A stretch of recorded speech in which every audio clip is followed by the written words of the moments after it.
Sir கோவம் வந்துச்சுன்னா என்ன ஆகும் தெரியுமா?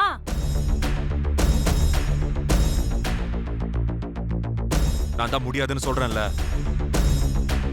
சாரு கோவம் வரது இருக்கட்டும், முதல்ல எனக்கு கோவம் வரதுக்கு முன்னாடி இடத்த காலி பண்ணுங்க. ஏய், என்ன ரவுடித்தனம் பண்றியா? இந்த கேடு கட்ட ஹோட்டல்ல ரூம் எடுத்து ஆட்டம் போடுற உனக்கு இவ்வளவு திமிரு இருக்கா? போலீஸ பார்த்து என்ன பேச்சு பேசுற? இந்த லத்தியெல்லாம் என்ன ஒண்ணும் செய்யாது. என் உடம்பு இரும்பு சார். லத்திய தூக்குறீங்களே, நான் யாருன்னு தெரியுமா? யாரா நீ? கலெக்டருடைய வாரிசா? கலெக்டர் குடும்பம் இல்ல, ஆனா என் அப்பா பேர் சொன்னா அப்படியே உதறல் வரும்.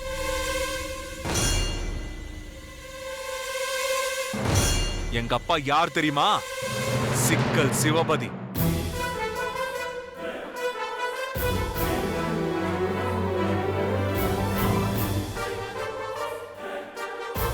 நான் அவரோட கடைசி பையன். வணக்கம் தம்பி. தம்பி, நீங்க சொல்றது உண்மையா? சிக்கல் சார் பையனா நீங்க? ஆமா. நீங்க என்னடான்னா ஏன் பொண்டாட்டியே இவ்வளவு பாடுபடுத்துறீங்க? நல்லாவா சார் இருக்கு? சாரி தம்பி, சிக்கல் சார் ஃபேமிலின்னு தெரியாது. நீங்க தாராளமா தங்கிக்கிங்க. எத்தனை நாள் ஆனாலும் நாங்க இந்த பக்கமே வரமாட்டோம். சாரிங்க மேடம், ரொட்டீன் ரைடு, அவ்வளவுதான்.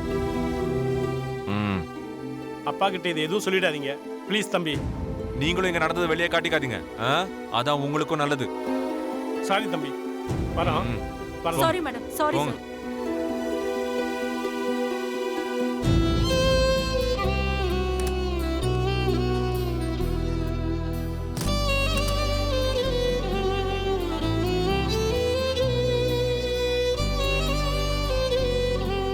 என்ன சக்தி, பயந்துட்டியா? ஹே, சும்மா விளையாட்டுக்கு தான் அமைதியா இருந்தேன். ஆனா நீ இவ்ளோ அப்பாவியா இருக்க. என்னத்த சக்தி நீ படிச்ச? அவங்க என்ன கேக்குறாங்கன்னு கூட உனக்கு புரியலையா? சத்தியமா புரியல. இப்படி ஒரு பச்சை புளியா கல்யாணம் பண்ணிருக்க. நீ கடைசி வரைக்கும் எந்திரிக்கவே மாட்ட, இந்த ஸ்டேஷனுக்கு தான் கூட்டிட்டு போவாங்கன்னு நான் நினைச்சேன். ஸ்டேஷனுக்கு கூட நான் போயிருப்பேன். நான் என்ன தப்பா பண்ணேன்? அம்மா, எதுக்கு அவங்க ரேட்டுலாம் பேசிட்டு இருந்தாங்க? அவங்க பேசுறதெல்லாம் வித்தியாசமா இருந்துச்சு. புரிஞ்சும் புரியாத மாதிரி குழப்பமாவே இருந்துச்சு. ஆனா ஒண்ணு, இனி நான் இந்த ஹோட்டல்ல ஒரு நிமிஷம் கூட இருக்க மாட்டேன். இங்க ஏதோ தப்பாவே இருக்கு. எனக்கு எல்லாம் தெரியணும்னு அவசியம் இல்ல. நாம இப்பவே போலாம், இங்க இருக்க வேணாம்.